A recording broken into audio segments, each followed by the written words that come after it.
The beach didn't begin anywhere specific. It simply was a long, slow stretch of sand shaped by tides that didn't rush. No cliffs to fall from, no signs to mark its edge, just a place the ocean let go of, little by little. The sand was soft in some places, packed firm in others. It held no footprints, only shallow dips where birds might have landed and then flown off again. Even those were fading.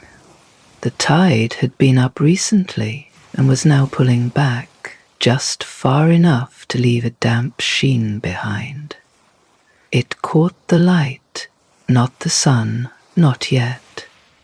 Just the quiet kind of glow that lives in the air before morning. A line of dry grass followed the beach. Not quite dunes, not quite field. The blades were yellow and thin, rustling in the breeze like paper being turned too slowly to read. A few strands had tangled with string, maybe from a kite, or a net, or just the sea doing its own weaving. It didn't look messy, just lived in. Scattered along the sand were things not placed, just found. A small, round piece of driftwood, worn smooth at the edges. A shell cracked neatly down the center, like a book halfway read. A ribbon of seaweed curled in on itself, still glossy with salt, and shaped like it had fallen asleep in the tide. Farther up the shore, a cluster of stones lay warm with the last of the night's coolness. They weren't remarkable, mostly grey, a few flecked with other colours, but one had a hole through the centre, not perfectly round, just enough to notice. It didn't look made, but it didn't look accidental either. A piece of sea glass lay nearby, flat and green, its edges dulled to softness. It caught a sliver of light and glowed briefly before fading back into stillness. It didn't sparkle. It didn't need to. There were no voices on the beach, no footsteps, just the sound of the ocean breathing against the shore, slow, steady, without force. The kind of rhythm that comes from doing the same thing for centuries and never needing to explain it. Farther up the beach, the remains of a fire pit sat half buried in sand. A ring of blackened stones. No smoke, no ash. It hadn't been used in years, but it didn't seem forgotten, just complete. Plastic tags stuck out from the sand, its colour faded, the lettering worn away. It looked like it had once belonged to something with rules. Now it didn't even have instructions. Near the grass line, a crab had half burrowed into the slope. Its shell stayed still, except for one leg, twitching in sleep or thought. It didn't scurry off. The tide wasn't coming. There was nothing urgent. The breeze shifted, just enough to carry the faint scent of salt and rust. Not strong, just there.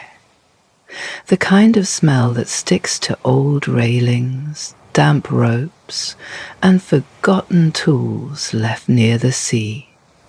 And up ahead, a shape, tall, narrow, built of stone and glass. It didn't shine, not yet.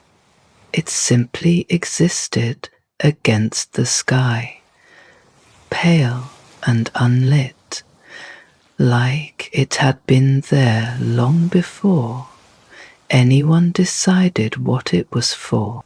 The lighthouse didn't announce itself. It waited. There were no signs to follow, but there was a path, faint, worn into the slope from years of soft insistence. Not carved, not paved, just walk, and behind it the beach remained, still breathing, still present, still entirely itself. The path wasn't marked. It didn't begin with a gate or a sign. It started as a gentle rise where the sand grew firmer and the grass gave way to stone. A narrow stretch of earth had been packed down over time, not from construction, but from repetition.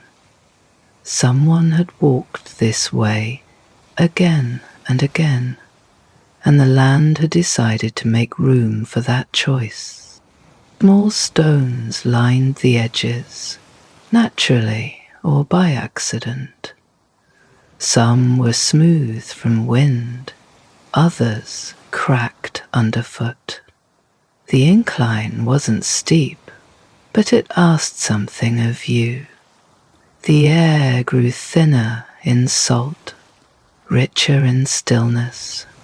The sound of the waves behind you softened, and the sound of your own breath took its place.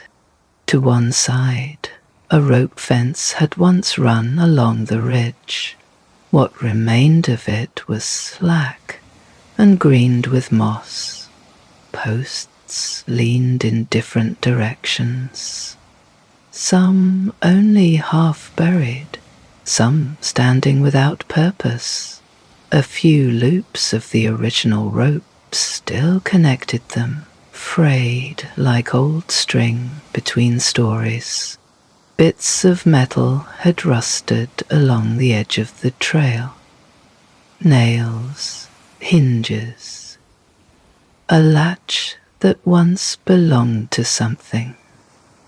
None of them was sharp anymore. Time had dulled their edges. They weren't dangerous, just present. As the path rose, the wind began to speak in longer sentences. Not harsh, not cold, just steadier. It pushed softly against your front and pressed its weight into your clothes, as if to remind you that there was still a long way above. To the right, the land dropped off into shallow rock ledges. Seagrass clung there in thick bunches, flattened from years of wind but still growing. Between the cracks in the rock, tiny flowers bloomed low to the ground, white, yellow, and almost hidden, the kind that grow where no one tells them not to. The lighthouse came in and out of view as the path curved. One moment, its top was lost behind a ridge. The next, its full height rose before you, stone washed grey by salt and light. No gleam, no beam, just shape. Its windows caught some of the sky, but didn't shine. The glass didn't invite, it simply reflected. Clouds moved across its face without changing it. A small side trail veered off just before the tower's base. It led to a slope of broken stone, the remains of an outbuilding long since collapsed. A few boards lay in the grass, nails stuck out like quiet punctuation. No structure remained, just outline. At the foot of the lighthouse, the path flattened. The ground was packed tighter, as if years of footsteps had pressed it firm. There were no stairs, just a short stone platform, and part of the foundation, and a single wooden door, swollen slightly from years of weather, leaning into its frame. The handle was simple, rusted, a little loose. The door didn't creak, it didn't groan. It simply opened if you asked it to, and stayed shut if you didn't. There was no welcome mat, no message, only the faint sound of wind curling around the tower's edge. And behind you, the path, and behind that, the beach, and behind that, the sea. Everything outside could wait. Inside was stillness and light, and the slow, careful memory of turning. A gull feather had lodged itself in the outer railing, caught in the rust and curled wire of an old repair. It shifted slightly with the breeze, but didn't let go. Maybe it had plans. Maybe it had forgotten how to leave.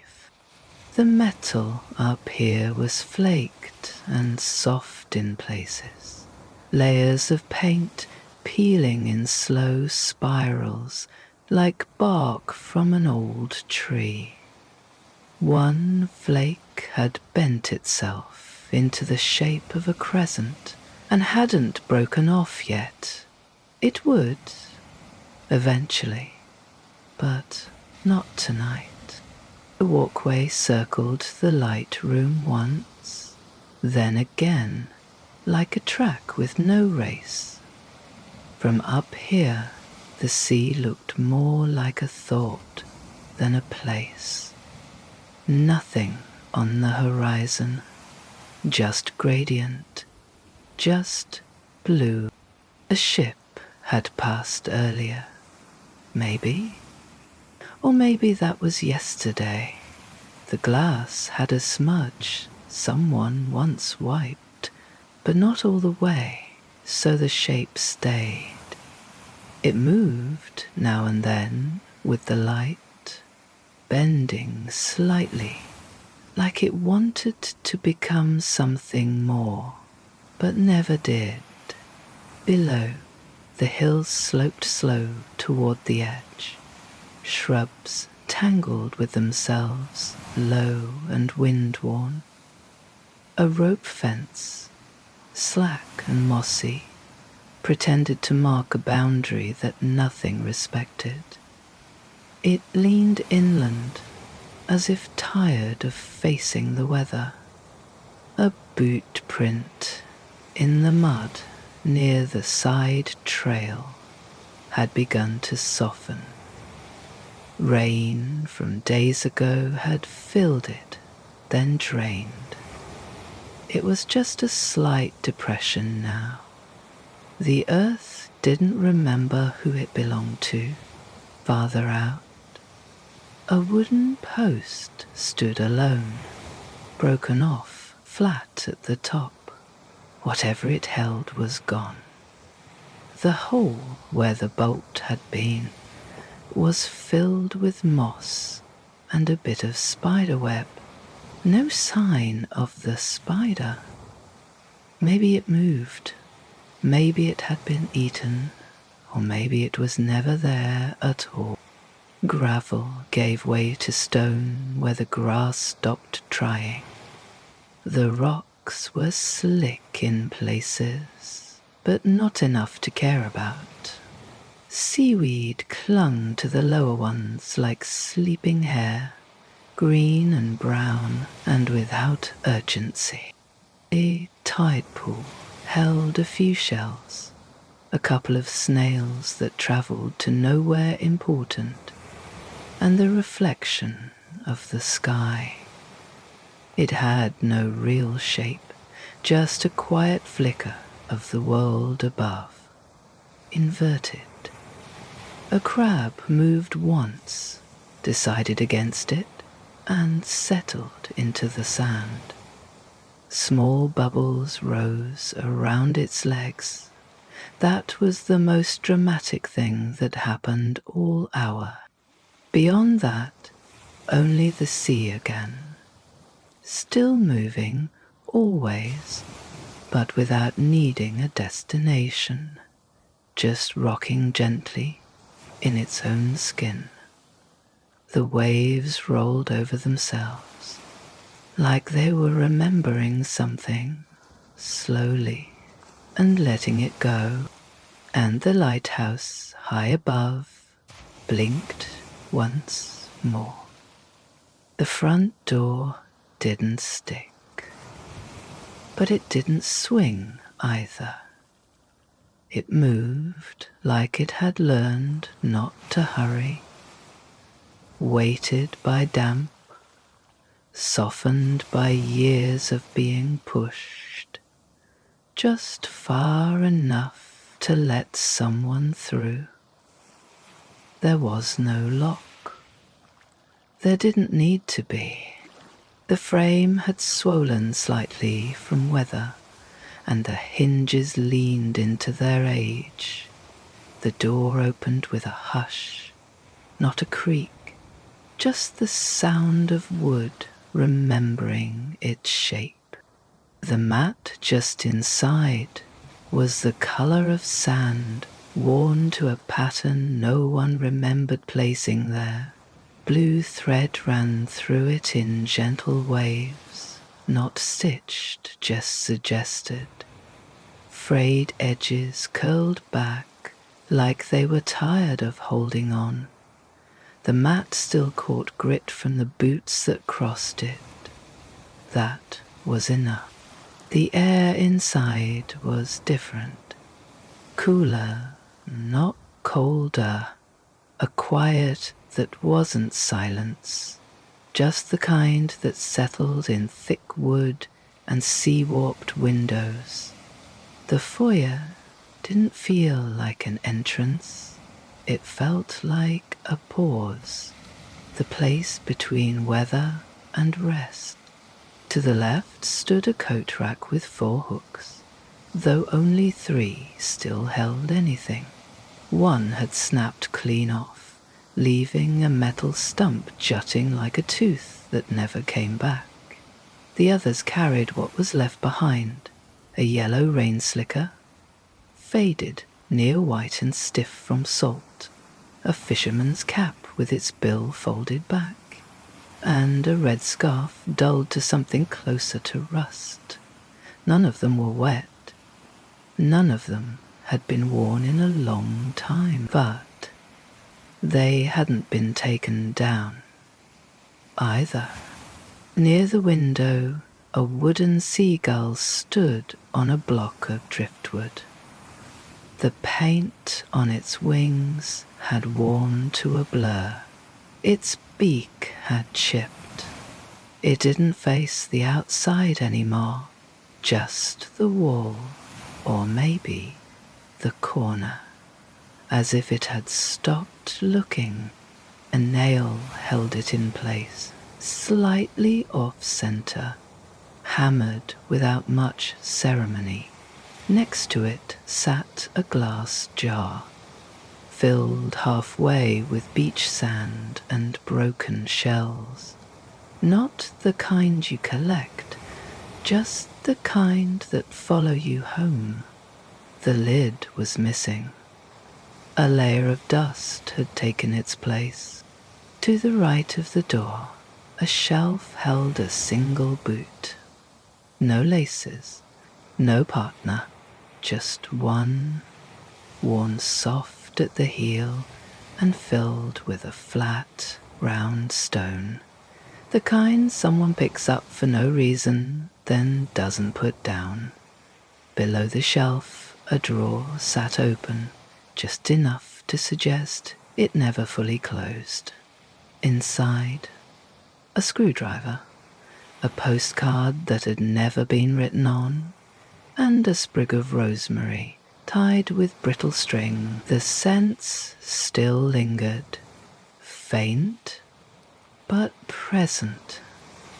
The floorboards beneath the foyer creaked in places, not loud, more like an introduction, a way of saying, someone is here, or was. The boards near the threshold announced every step, but with no urgency. The rest of the floor stayed quiet. A chair waited near the wall.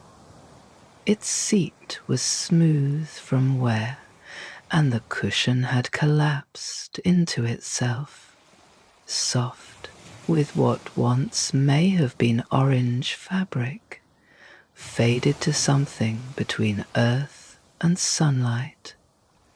The back wobbled slightly when touched, but didn't give.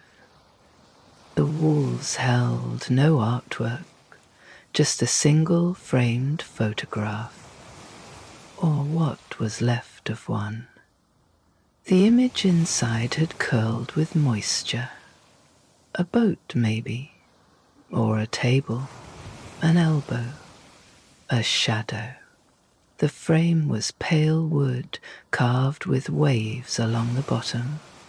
One wave had broken and been glued back on, crooked. No one fixed it again. The scent of the foyer was layered.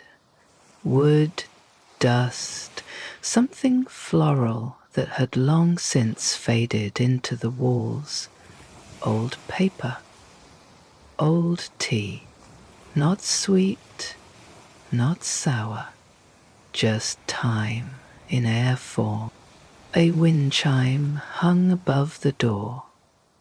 5 thin tubes tied with fishing line. It didn't ring. It just spun slightly when the wind pushed in from behind. It had no reason to be there, but it was. To the right, just past the boot shelf, a doorway opened into the living space. Not far, just a few quiet steps toward the table, the low-slung chair, the forgotten bookshelf, and the stove that waited without asking. The kitchen curved gently to the left, as if it knew better than to interrupt. The whole room breathed like it had lungs in the walls, slow and steady. Still, and just beyond the coat rack, the spiral stairwell began its upward turn. Steps inlaid with worn wood, iron railing cool to the touch. The kind of stairs that didn't expect anything, but remembered everyone. The outside stayed behind the door. The sea, the wind, the grit, the sky, and inside only this, a place that didn't greet or resist, just held. The kitchen wasn't really a kitchen, just a corner with a stove, a kettle, and a shelf that sagged slightly in the middle. The stove had 4 burners, though only 2 were willing. A pan sat on the back left coil, blackened with use, but clean, the kind of clean that came from wiping, not scrubbing. The kettle was tin, dull. Its handle had a cloth wrapped around it, stained with old steam. The spout didn't whistle anymore. It just sighed, soft and steady, when the water got too excited. Above it, a cupboard with no door held 3 mugs, one chipped, one plain, and one that used to say, "I'd rather be sailing," though only the S was still sure of itself. Next to them sat a tin of tea, no label, just dense rust, and the faintest scent of lemon. If the lid was left off, there was a drawer for utensils, mostly. A fork with one crooked tine, a knife with a handle wrapped in tape, 2 spoons, both too shallow to be useful, but too loyal to throw away. The sink wasn't deep, and the drain gurgled sometimes, even when no water ran. It sounded like it was remembering something. Across from the stove, a table pressed against the wall, just wide enough for a plate and a book, if neither one needed too much room. The chair was low, the seat curved from years of use, though no one had used it lately. The cushion was gone, only the shadow of it remained, outlined in dust that no breeze disturbed. A cupboard near the floor had been painted pale green once, long ago, before it was painted white. The green still showed through in the chips and corners, like it had tried to become something fresh, but gave up halfway through. Inside, a jar of honey, crystallized at the bottom, a can with no label, a box of salt that had slumped from humidity, its cardboard soft at the corner. In the corner of the living area, an old armchair slouched near the wall. Its fabric had once been red, or maybe that was someone else's memory. One arm had been mended badly.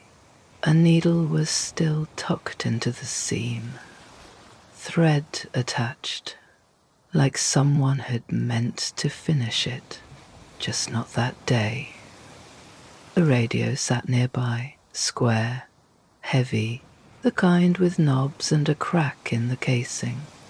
It hadn't played anything in years, but it still looked ready to. The bookshelf beside it leaned a little to one side. Only 2 shelves, mostly empty. An old and empty tin of cookies missing its lid. A jar of odds and ends that no longer meant anything. 3 books, all with bent covers and pages that had gone soft at the edges. One spine had peeled away entirely, held together now by memory and familiarity. The window in this room faced the sea. Salt had fogged the bottom edge. The top was clearer. though the light didn't ask much of it. A curtain hung on one side only. The rod on the other end had broken and never been replaced. It still moves sometimes. Even when the window was closed, there wasn't much in the room. But what was there stayed. Nothing waited, but nothing left either. The living area wasn't large, just a soft stretch of floor between the kitchen and the stairs, made quiet by low furniture and a ceiling that held sounds gently in place. It didn't feel like a room meant for company, more like a place someone lived alongside without asking much from it. In the corner, an old armchair slouched near the wall. Its fabric had once been red, or maybe orange, or maybe something else entirely. That time had rubbed into memory. The seat sagged slightly. One arm had been mended, badly.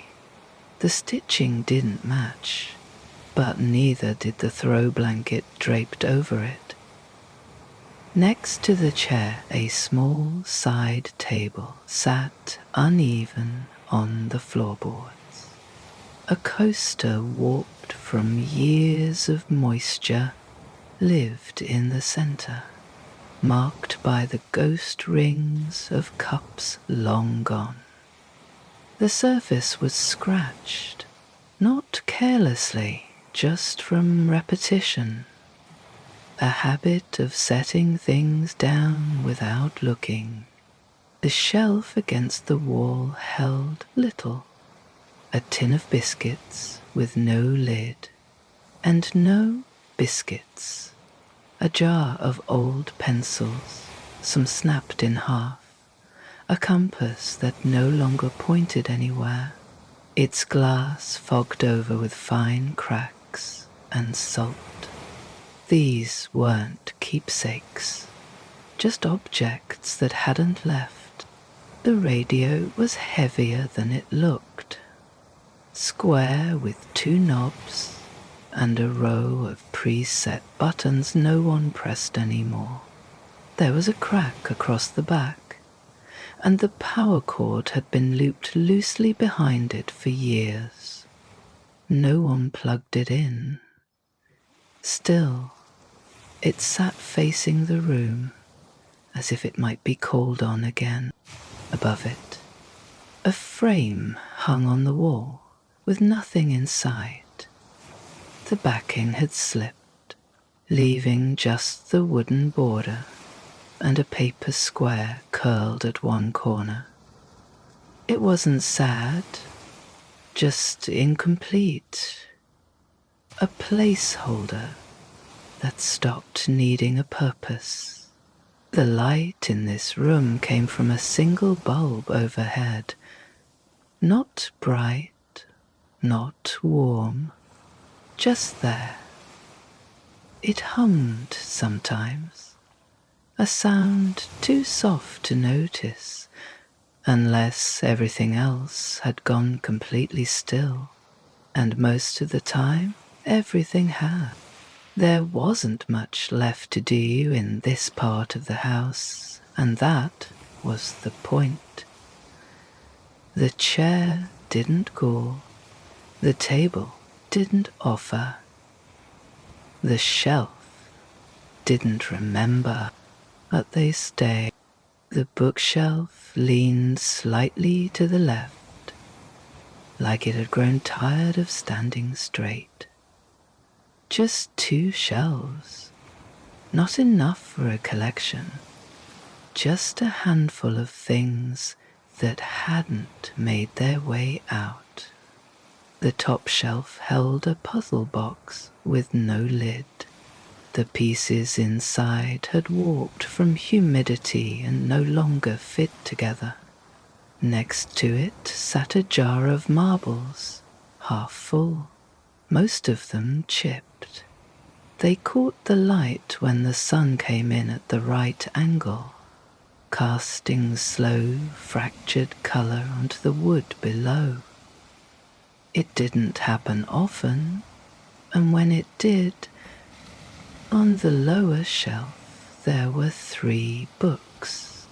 One was a manual for a machine that hadn't existed in decades. One was a novel, missing the last 30 pages.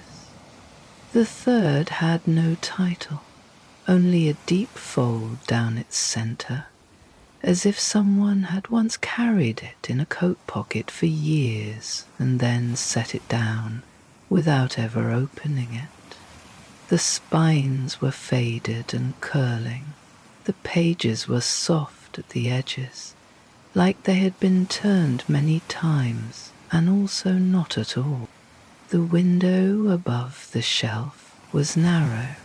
The glass was rippled, old, imperfect, the kind that made the outside world look like it was breathing. Salt had gathered at the corners in a soft crust. The latch had rusted shut. No one tried to open it anymore. There wasn't much outside that needed to come in. A curtain hung on one side only. The rod on the other end had broken long ago. The fabric, once patterned, now moved only when the wind pushed through the wall seams in just the right way. That didn't happen often, but sometimes it did. A clock hung nearby. It had stopped keeping time years back. The minute hand rested on the 7, the hour between 4 and 5. It might have been morning, or evening, or neither. The battery had been removed, not replaced. The ticking had stopped. The silence had stayed. The floor in this part of the house groaned differently, slower, more rounded in tone. It was the kind of sound that only houses made when they thought no one was listening. No footsteps echoed here anymore, only the faint pressure of gravity doing what it always had. A draft moved through the room. Not cold, not sharp, just there. It passed across the books, the shelf, the wall, the floor, like a long breath from a mouth that didn't need lungs. And then it passed. There wasn't much to remember about this part of the lighthouse. No events, no moments, no conversation, but the room still held its shape, still kept the objects, still noticed the wind when it came. It wasn't empty. It just didn't ask for anything. There was a broom leaning against the wall, bristles warped from salt air. No one used it, not for years. Still, it stood where it always had, holding nothing up, waiting for dust that never came.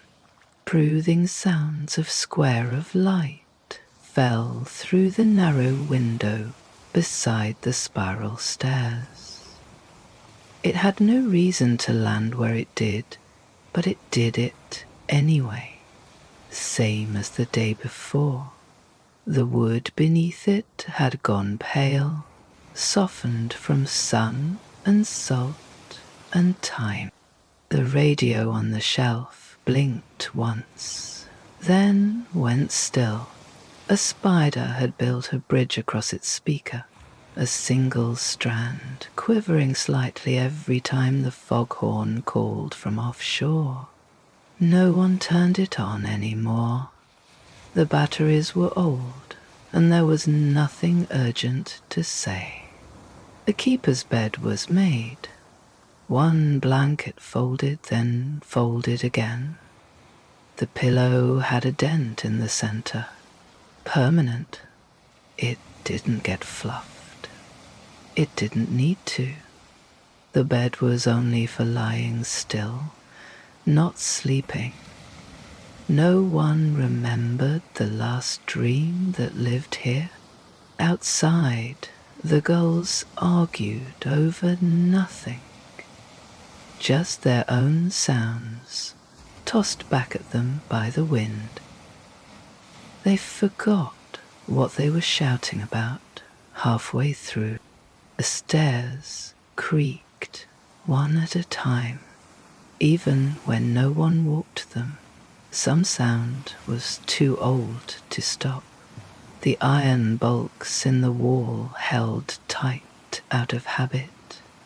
The spiral kept going up, because that's what spirals do. Near the top, a window that didn't open framed the sea like it was a painting, just blue and haze, and a wrinkle where the tide turned slow. It had looked like that for centuries, maybe longer. No one checked. The lighthouse's beam turned again, then again. It didn't look for ships. It didn't need a reason. It was just part of what the place did. Spinning, pausing, spinning again. On the sill sat a piece of sea glass, dull green. It had been a bottle once. Now it was just smooth and faintly warm from the sun.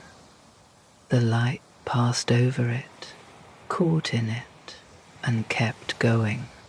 Everything was still. Not in a dramatic way. Just the kind of still that came from nothing waiting to happen. Nothing was coming. But the air still moved, just a little. And the lighthouse watched anyway. The stairs turned again, gently, like they weren't sure which way to go, but kept choosing up. Just before the light room, the spiral paused. The steps flattened out into a wide, low-ceilinged landing. Not a room, not a hallway, just a quiet place to catch your breath. A shelf lined one wall, broad, shallow, and bare of paint.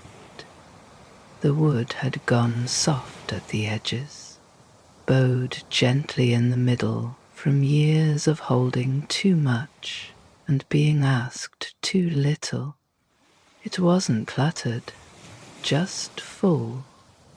Things had been set there long ago and then left, not because they were forgotten, but because they were still needed. There were jars, cloudy glass with rusted lids. Some held screws, others nails. One was filled with nothing but dry twine, tangled and slightly green from time. A lantern sat near the end of the shelf. Its glass was intact, just a little cloudy, and the wick leaned forward like it had once hoped to be lit again. The handle squeaked when the wind pushed through. A tin box held folded cloth, probably rags, though one looked like it used to be a shirt. Another had a button still barely hanging on. Everything smelled faintly of old iron and paper. It wasn't unpleasant. Just on it, next to the box, was a leather binder, cracked at the spine. The storm log. The first few pages were filled with neat handwriting, dark ink and tidy dates. As the entries continued, the writing grew looser, letters leaning, lines curving where the writer had run out of patience or light. The final page had nothing but a name and a number, unfinished. The pen must have run out, or the hand holding it decided not to finish. Above the shelf, a small window let in morning light or fog, depending on the hour. The window didn't open. Its latch had sealed with salt years ago, but it didn't matter. The view was enough. The sea beyond, wide and grey and indifferent. Sometimes the horizon showed, sometimes it didn't. Taped to the wall beside the window were two pictures. One had curled at the corners. The tape had gone yellow and cracked. The image inside was faint, almost colourless. A man in a dark coat, standing in front of the lighthouse. His face wasn't clear, but his boots were unmistakable. Thick-soled, laced tight, scuff at the toes. The other picture was older. A group photo, 6 people standing side by side, none of them smiling quite the same. Someone had written names across the bottom in pencil, now barely visible. The middle one just said M. A stool sat in the corner of the landing. 3 legs, one slightly shorter than the others. It leaned to the left, but didn't fall. The cushion on top had once been green, now worn to dust and soft thread. No one sat there anymore. Not because they weren't allowed, just because they didn't. The air here felt stiller than in the rooms below, as if the walls were holding their breath, as if the lighthouse had its own lungs, and this was where they paused between beats. Dust covered most of what was stored here, but it wasn't the kind of dust that called for cleaning. It was quiet dust, settled, gentle, the kind that arrived without malice and stayed without asking. There was not much sound, just the soft tick of the lantern's frame tapping its hook, the faint scratch of rope shifting on its spool. Maybe the creak of a board under the shelf, remembering when someone stood there often. This wasn't a forgotten place, just one that no longer needed attention. It held what it held. It remembered without telling, and the stairs kept waiting just beyond. The stairs turned one more time. The curve was tighter here, the walls closer, the steps shallower, worn smooth from years of going nowhere quickly. The spiral didn't creak the same way anymore, not from weight, just from memory. A nail stuck out from the railing, bent downward like it had once caught on someone's coat. It hadn't been hammered back in. It just stayed that way, almost purposeful, like it had changed its mind about being useful. Light came from a small window near the top of the stair. It was narrow, taller than it needed to be. The bottom corner had fogged over. Salt pressed into the seam over years of weather, until the pane simply gave up and let the sea live in it. Through the clearer section, you could see the ocean, still moving, always, big, blue, unbothered. One step had a groove across the front edge, carved by boots and time, and something heavier than either. The groove caught dust. It held a single strand of hair, too fine to see unless the light caught it just right. The walls on this level changed. Paint gave way to raw wood. Nail heads peeked through, dull and slightly raised. Someone had tried to cover them once. A thin layer of paint, long since peeled. The color underneath might have been green, or blue, or grey, like the sea when it couldn't decide what mood to have.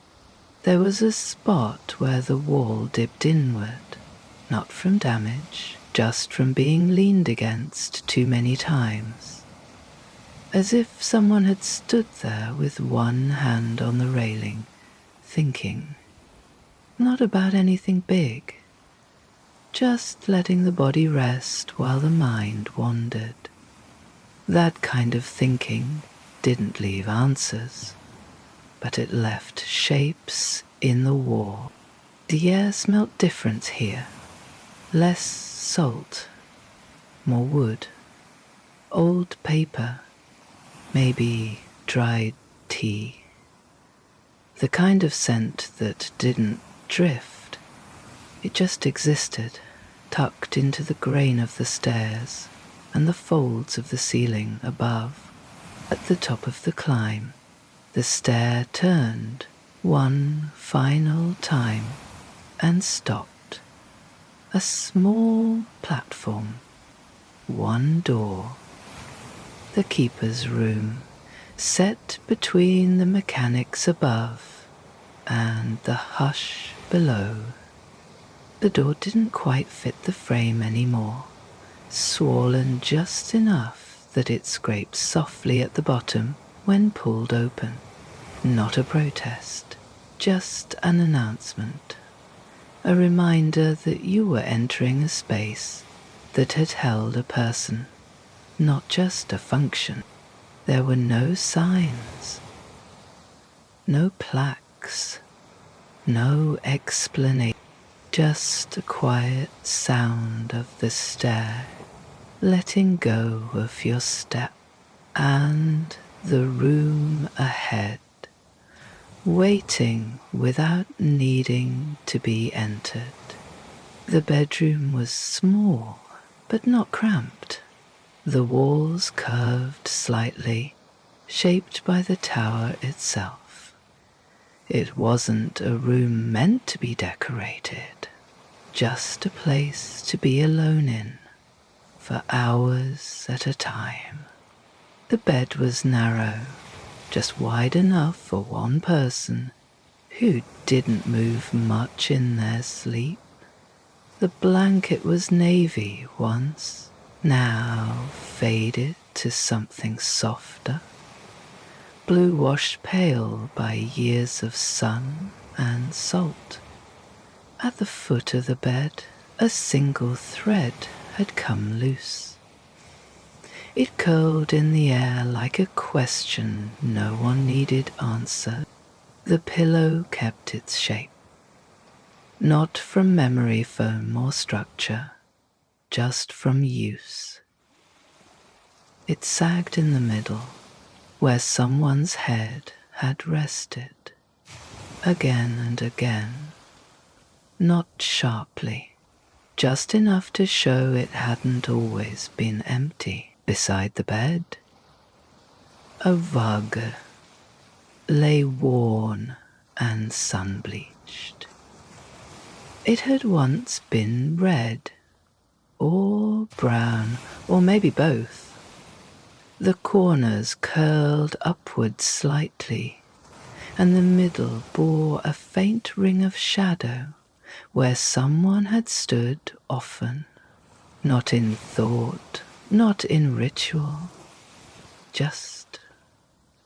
The walls had no artwork, just the paint, white, faded toward yellow, the kind that only happens in old places that don't argue with time. There was a dip near one corner, low to the floor. Not damage, just wear. A place where someone had leaned often enough for the wall to accept it. The nightstand held a lamp with a heavy base, the kind that didn't tip easily.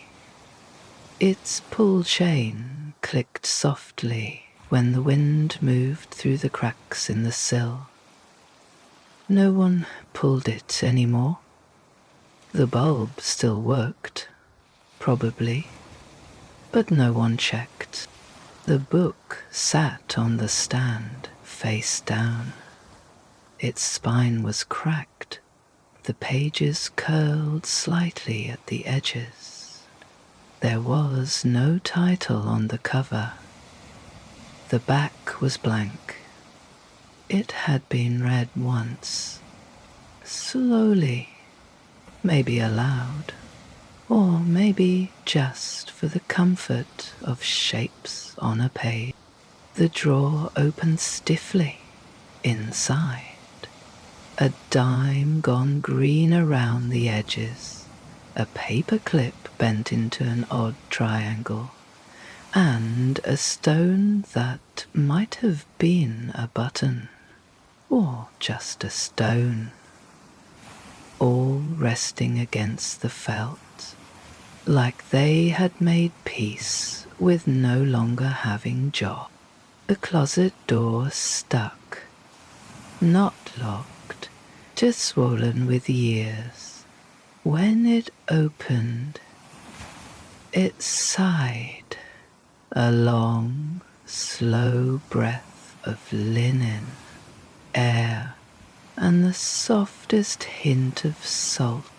Inside hung 2 coats, one dark wool, its hem brushing the floor, one button missing, and replaced with a safety pin.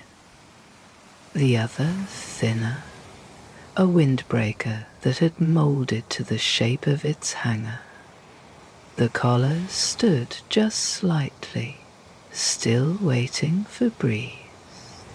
Between them, an empty hanger held a carved notch at one end. A star, crooked, small. At the bottom of the closet sat a pair of boots, heel to toe, laces tied. The tongues had caved in. One boot had a smear of something green on it. Paint, algae, time. Hard to say. A box in the corner had a red lid, scuffed and scratched.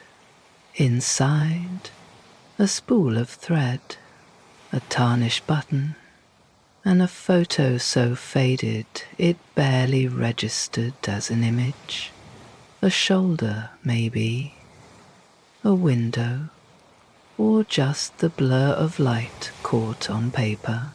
Above, on the shelf, A wool cap slouched inward like it had given up, trying to hold shape.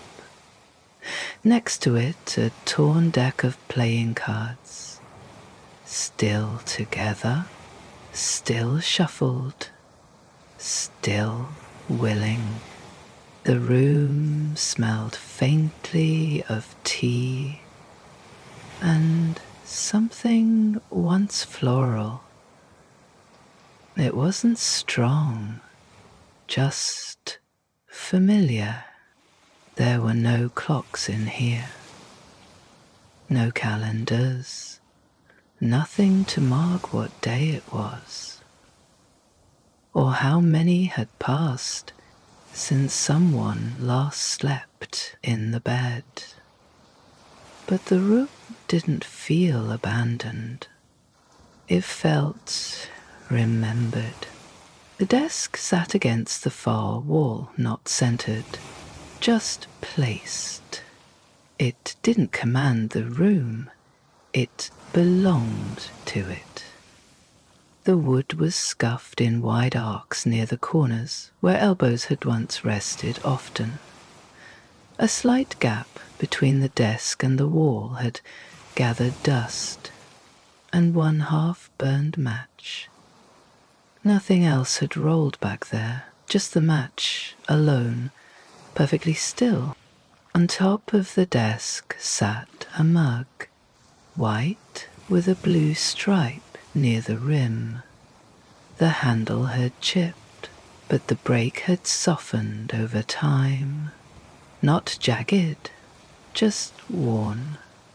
The inside was stained with the faded spiral of long evaporated tea, a soft brown swirl that never quite left. Harmless, familiar. Next to the mug, a candle stub leaned to one side.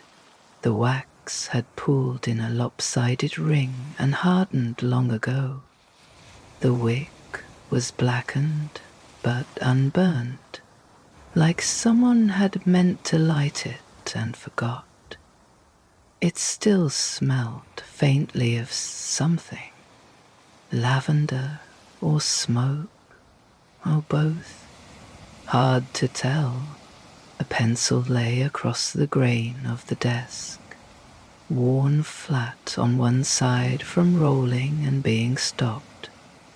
The eraser had been chewed, but not deeply, just tested long ago. Beneath it sat a spiral notebook with a bent cover. The first page held a paragraph, maybe a list. The rest were blank, not untouched, just unused. Paper has a way of aging, even when nothing's written on it. The drawer opened with a wooden sigh. Inside, a rusted key, a paper clip bent into a triangle, and a grocery list written in soft pencil. Milk, matches, lemons. The corner of the paper had been torn, maybe by accident, maybe on purpose. Either way, the list had never been used. In the back of the drawer, something slid faintly. A small coin, maybe, or a loose button. It didn't try to be found. It just existed. On the right edge of the desk, a closed book rested, spine cracked, cover warped. The image on the front showed a ship on rough water, painted in thick grey strokes. No title, no blurb. A receipt stuck out from the middle, faded, unreadable, folded in half. Whatever had been bought wasn't in the room anymore. The light from the nearby window reached across only half the desk. The rest sat in its own shadow. Dust caught the sunlight in slow motion, rising, falling, then settling again. The particles didn't look like dirt, more like memory, suspended briefly in light. Above the desk, a small shelf leaned ever so slightly forward. Not dangerously, just enough to remind you it had been waiting a long time. There was a jar with a cork, and inside it 2 matchsticks. One burned, one maybe not. There was a folded cloth that had once held something written, a note or a map or a recipe. The ink had wandered in the fibers, the message was lost, but the paper still kept its fold. So a button sat alone on the edge of the shelf. It still had thread in its holes. No one remembered the coat. This was not a workspace. Not really. Just a surface where things landed and sometimes stayed. No one used the desk now, but no one cleared it either. The chair had been gone for a long time. The floor still showed the ghost of its feet, an arc carved in by habit, sitting, standing, sitting again, the kind of mark that doesn't happen quickly, the kind left by someone who wasn't trying to leave anything at all. But the desk remembered. That was enough. The closet door stuck a little when it opened, but not from rust. Just age. The wood had swollen slightly, enough that it had to be pulled with purpose. When it gave, the hinges sighed, not in protest, just because that's what hinges do when they've been quiet for a long time. Inside, the air smelled like linen and salt, not sharp, just faint. The kind of salt that doesn't sting, the kind that settles. A coat hung at the front, heavy wool, dark grey, almost black, though the colour had softened over time. Its hem brushed the wooden floor. One button was missing, second from the top, and a safety pin had taken its place. It was bent slightly, like it had done more work than it was meant to, and never really recovered. Behind it hung another coat, thinner, meant for wind, not cold. Something someone might wear on a calm day, out near the railing, watching the sea. The collar had stiffened upward from the way it was hung, permanently set, like it was still waiting for a breeze. To the side, a wooden hanger sat empty. It had a notch carved into one end, not by the maker, but by a pocket knife. A small star, uneven, something someone had carved when there was nothing to do and no one to talk to. The kind of mark that isn't meant to last, but does anyway. Below a pair of boots rested heel to toe. The laces were tied. The tongues had collapsed inward, soft and tired.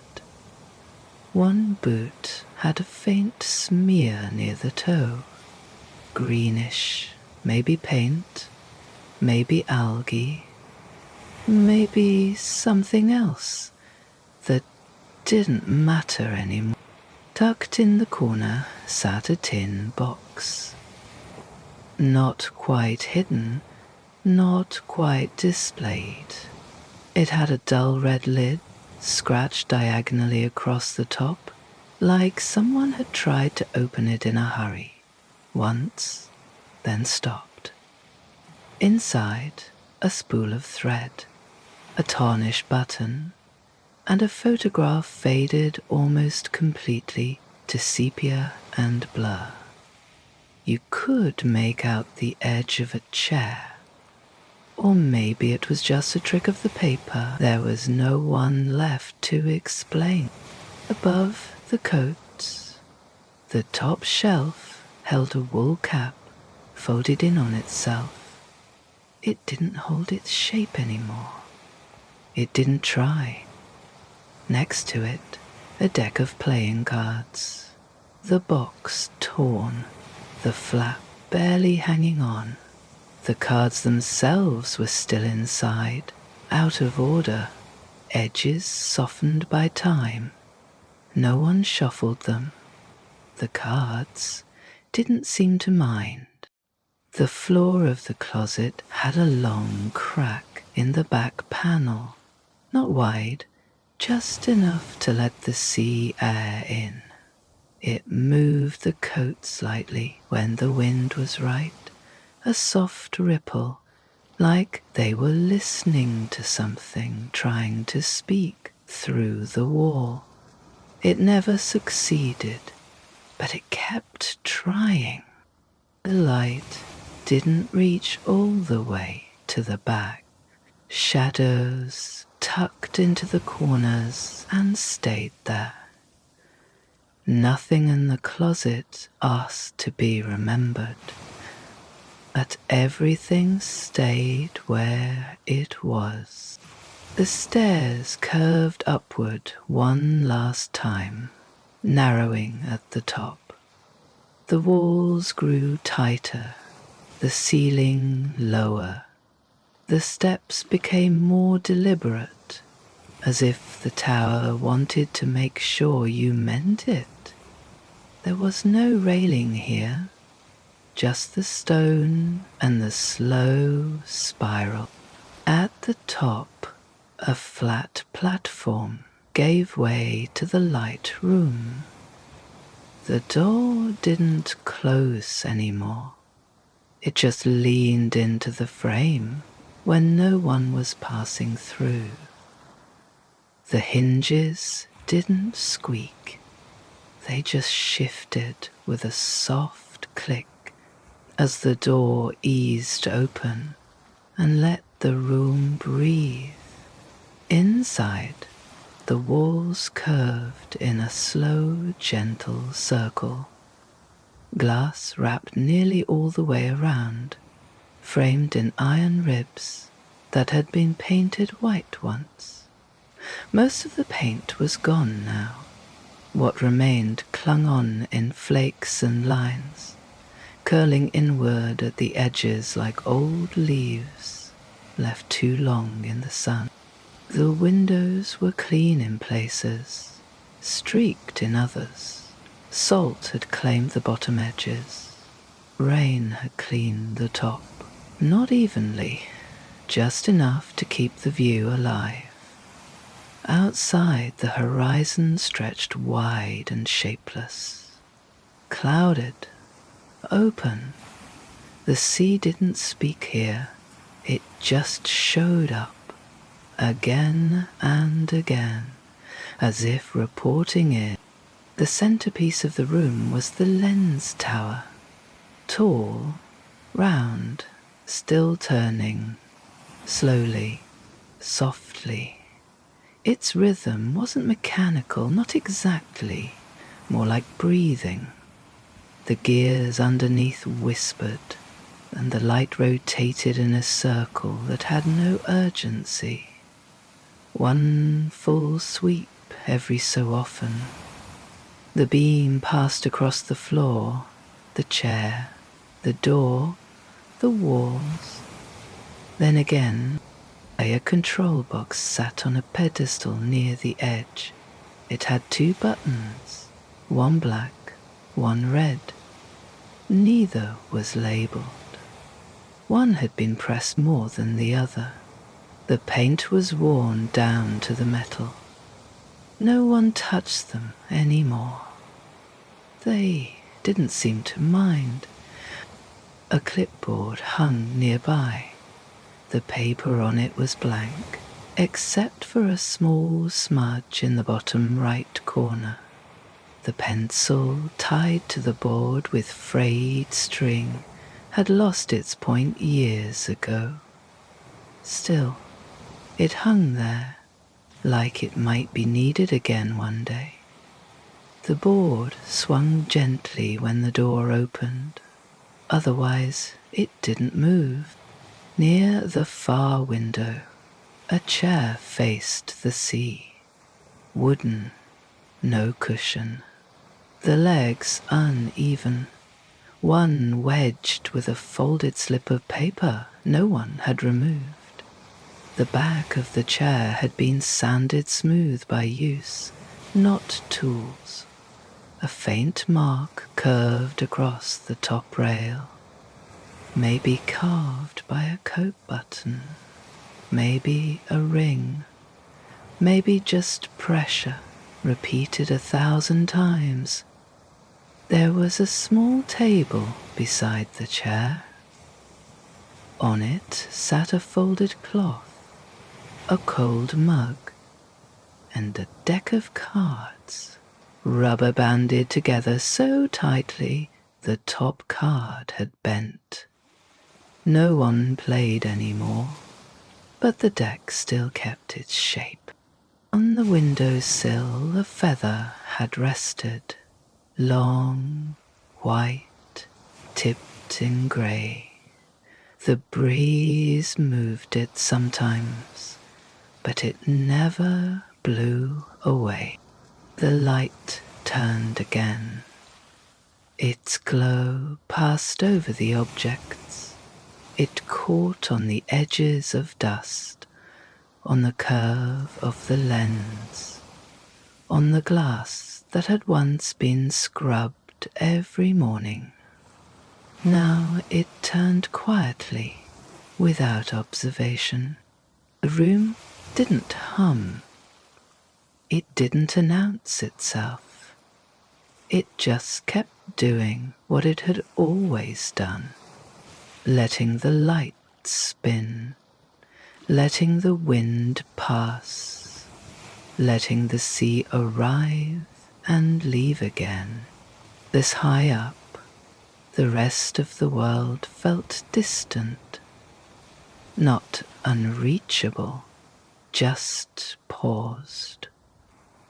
There were no clocks, no radios, no people, just the chair, the glass, the light and the quiet, endless sweep of the beam. The beam moved slowly, not in a hurry, not even curious, just turning. Because that's what it did. That's what it had always done. It didn't cast judgment. It didn't see. It just passed over the world. Again and again, the rest, and let the world decide what it wanted to be seen. Tonight, the sea didn't object. The water rippled in long, quiet lines, not waves, just movement, the kind of movement that belonged to something older than weather. It wasn't still, but it wasn't restless either. It moved like breath in the chest of something enormous, something content to wait. A light passed across the tide, and the tide accepted it. It didn't shimmer, it didn't reflect.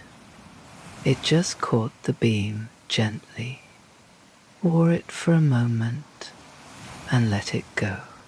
Below the surface, fish stirred.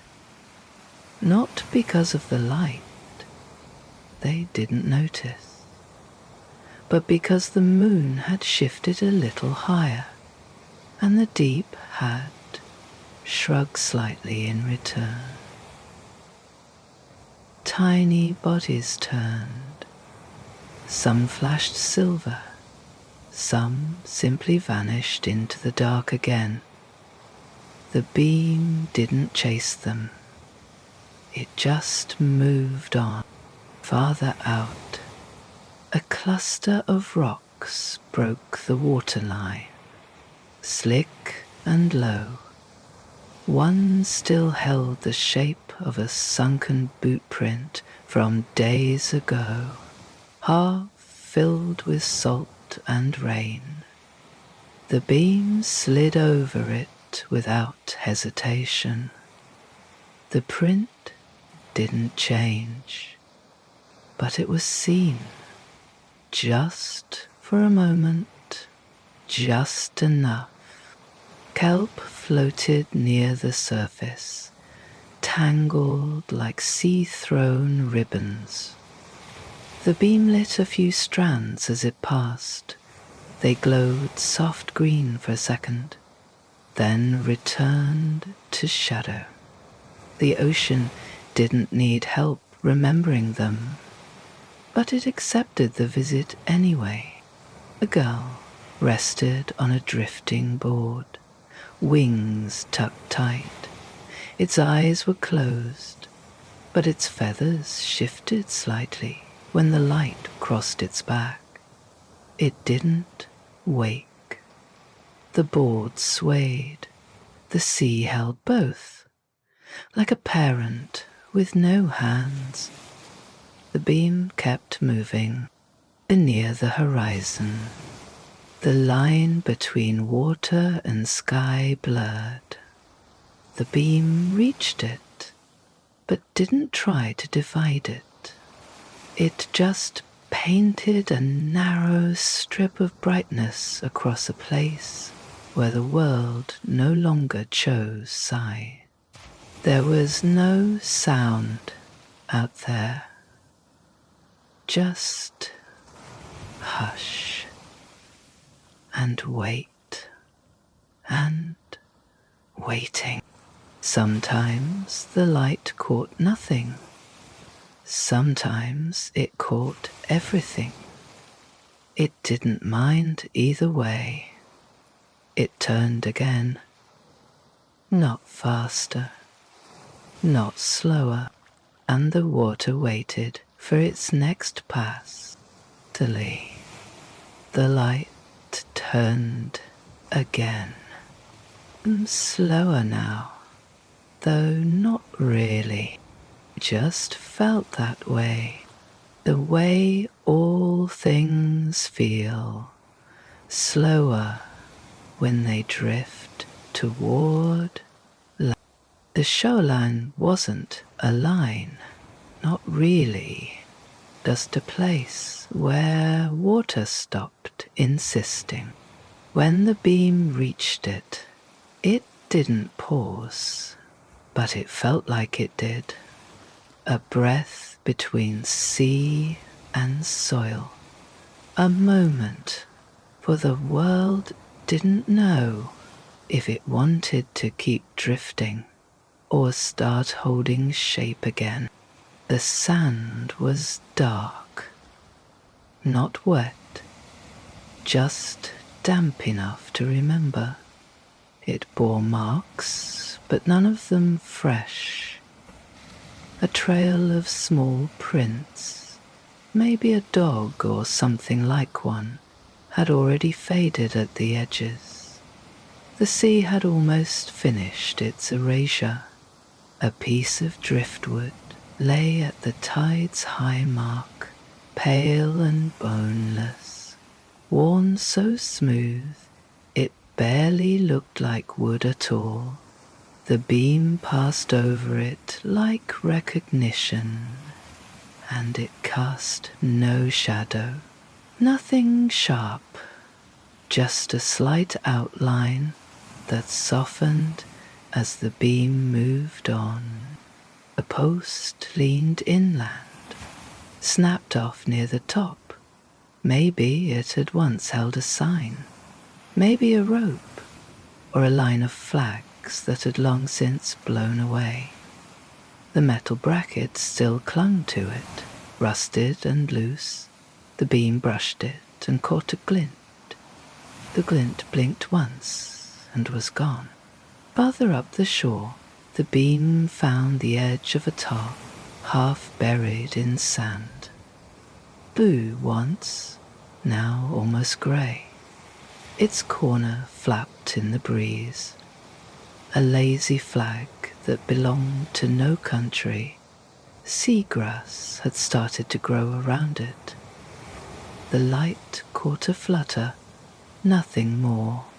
The cliffs nearby had faces, not carved, just shaped that way by time and water and wind, that didn't need permission. The light skimmed across their surfaces, catching on edges and slipping over moss. A crack near the base held a nest, but nothing stirred. The beam didn't try to look inside. It wasn't that kind of visitor. Up the hill, just outside the reach of salt spray, stood the remains of a shack. 4 walls, no roof. A window with no glass, only the frame. The beam passed through it for half a second, as if it had knocked, and the silence had let it in. There was a boat farther up, if you could still call it that. Just the spine, half swallowed by grass and time. The ribs were exposed, curved and splintering upward. The beam lingered there for a breath longer than usual. The hull didn't react, but something about it felt awake. It wasn't haunted. It wasn't even remembered, but it had once moved. It had once carried someone. It had once had direction, and now it didn't. The beam moved on, back along the rocks, past a section of dune that had collapsed into itself. The light found a path, barely visible now, just a thread between stones and scrub, carved by steps no longer walking it. The beam traced it for a few seconds, then lost it to shadow. Lead sinuously, a small pile of shells sat near the trailhead, arranged in a spiral, maybe by a child, maybe by no one. Maybe the tide had done it accidentally and hadn't thought to undo it. The shells didn't glisten, they just sat. The light turned again, back toward the sea, back toward the air. The shore remained as it had been, unmoved, unguarded, but seen. The beam didn't climb. It wasn't a thing with wings or lift. But sometimes as it turned, it found itself cast into the sky, and the sky, being what it is, held it without complaint. Up there, things moved differently. A thin cloud passed across the arc of light, catching the beam just long enough to soften it. Not obscure, just blur, like memory losing shape but not presence.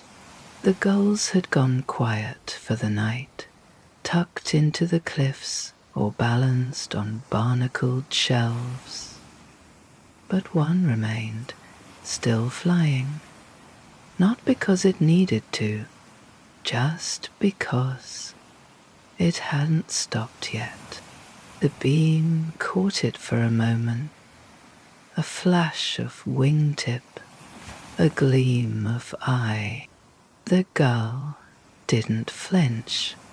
It simply turned a little, adjusted course, and was gone again into the mist above the waterline. Higher still, the sky was open, wide and dark and indifferent, but not empty. The stars had gathered, not in clusters, not in constellation, just in quiet. One blink, not literally, not the kind of blink that happens behind lashes or lids, just a soft shift, a dimming, as if something had noticed the beam and decided not to interrupt it. The lighthouse turned again. And the beam swept higher this time. It stretched through a patch of thin atmosphere that still held the warmth of the day, and in that moment, the light didn't illuminate anything. It simply passed. It was allowed. A satellite drifted by, not fast, not slow, a manufactured ghost.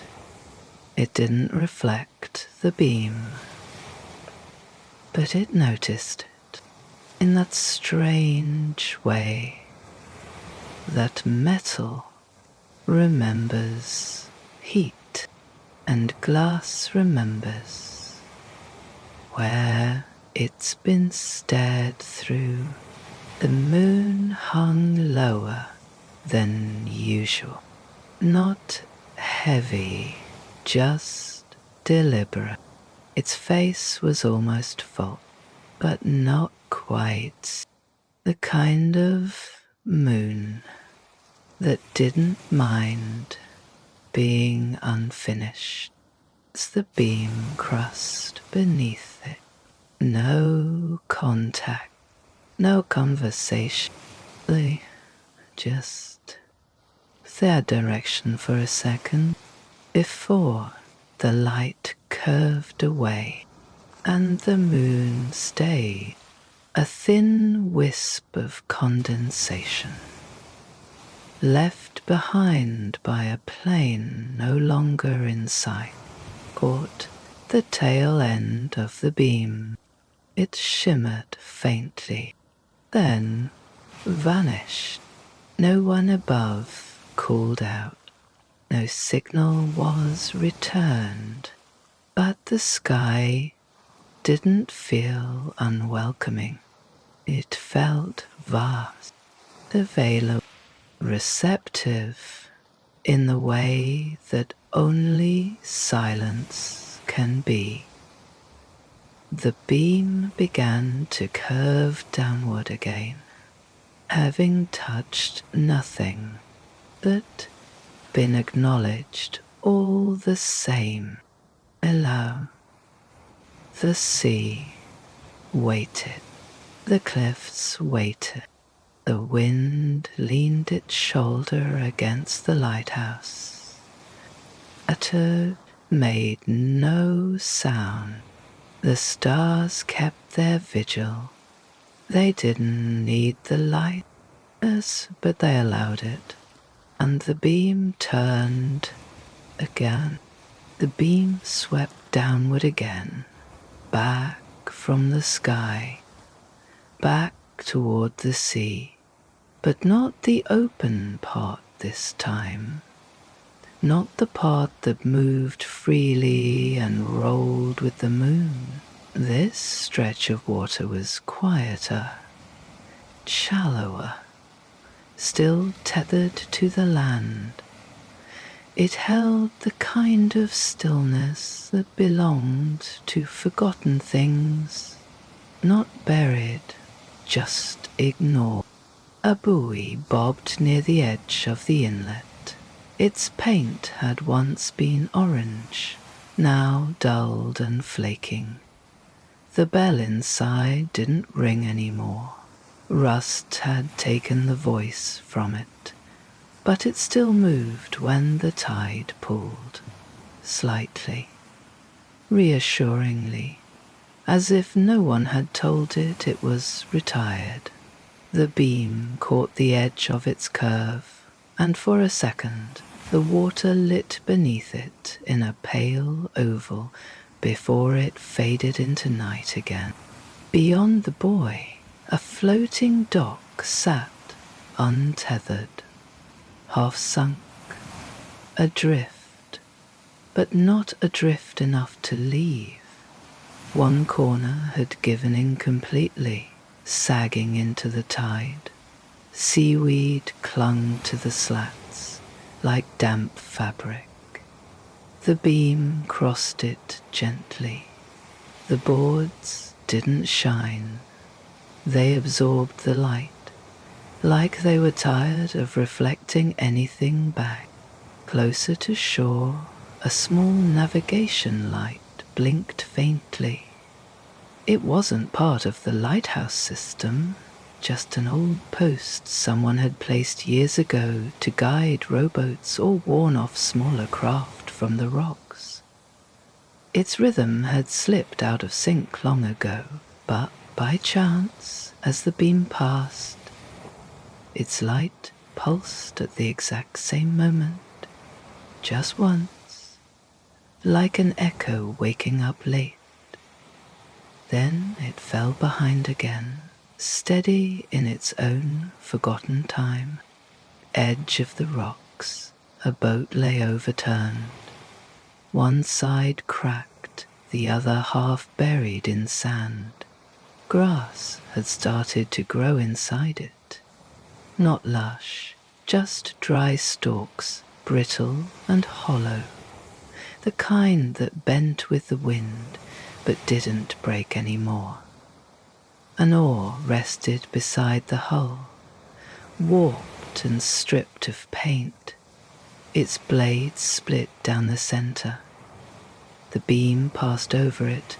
The wood caught the light for a second, enough to glow softly, like it hadn't forgotten what it was made to do, even if it couldn't do it anymore. Near the tide line, between two dark stones, a glass bottle had wedged itself upright. There was something inside. Paper, maybe?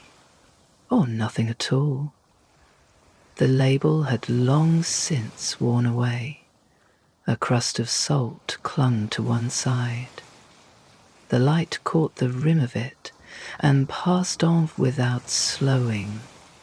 The bottle didn't move. Higher up the bank, a rope hung from a rusted post. It had once been used to tie something down. A boat, a trap, a net. But now it just swayed slightly in the breeze, frayed in too many places to count. The knot knot at the end had tightened with time. No one had touched it in years, but it still held. The beam turned again, sweeping back toward the deeper water, and the forgotten things didn't react. They didn't need to. They weren't trying to be remembered. They just hadn't left. Not trash, not relic, just what's left behind when no one cleans up a place that still matters. The light made its final turns. With no sense of ending, it didn't slow down, it didn't change color, it didn't signal anything, but something was different. The sky was just beginning to pale at the edges, the way it does when night is trying not to leave too quickly. The stars were still present, but softer now, like they'd stepped back a few inches. Not out of view, just out of focus. The beam moved across the sea again, casting its shape over ripples that no longer looked like shadows. The water had begun to take on a faint blue, faint gold, faint something. It wasn't color yet, just suggestion. Above, the last gull circled low, wings stretched, not calling.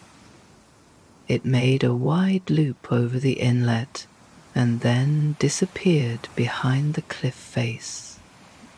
Not hurried, not startled, just done for now. The beam passed over the buoy one more time. The bell didn't ring, but the light lingered half a second longer on its edge. Not because it meant to, just because everything felt a little slower now. Out past the rocks, the tide had shifted. The line of foam had flattened, and the air smelled different. Less like salt, more like wind catching warmth it hadn't held in hours. The kind of change that's hard to name, but easy to recognize when it touches your face.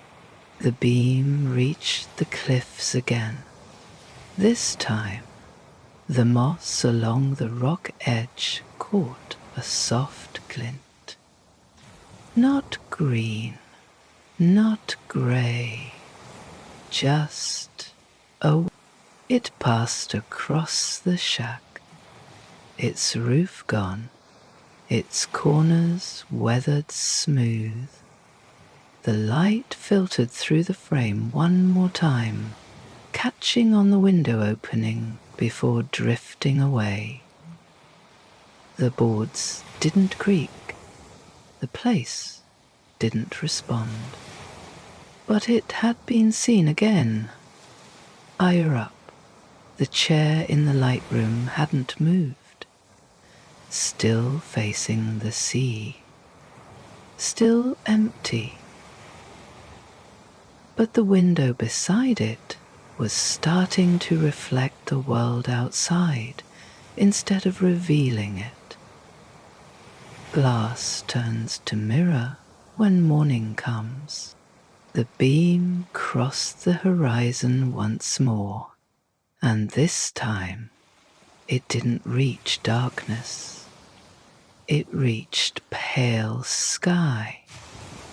Not yet gold, not yet blue, just that soft grey hush that comes when the sun is almost here but hasn't asked for applause. The single star remained visible, low and stubborn. It faded slowly as the light passed, not because of the beam, just because it was time. Back near shore, the post with the rope now cast a faint shadow. The rope swayed once, then stopped. The wind had begun to still itself. The bottle on the beach looked less like a mystery and more like glass. Ordinary, small. A trick of the dark undone by light. And still the beam turned. It swept one final time across the grass above the dunes, across the track that had once been a path, across the empty air where birds would fly again in a few minutes. And then the sun rose, not brightly, not all at once, just enough to make the beam unnecessary. And so it turned again, still, long seen. The lighthouse didn't stop. The beam simply passed into the day, invisible turn, and still reaching, even without the dark to justify it. And the sea stayed, and the wind settled, and the light waited, because that's what it had always done.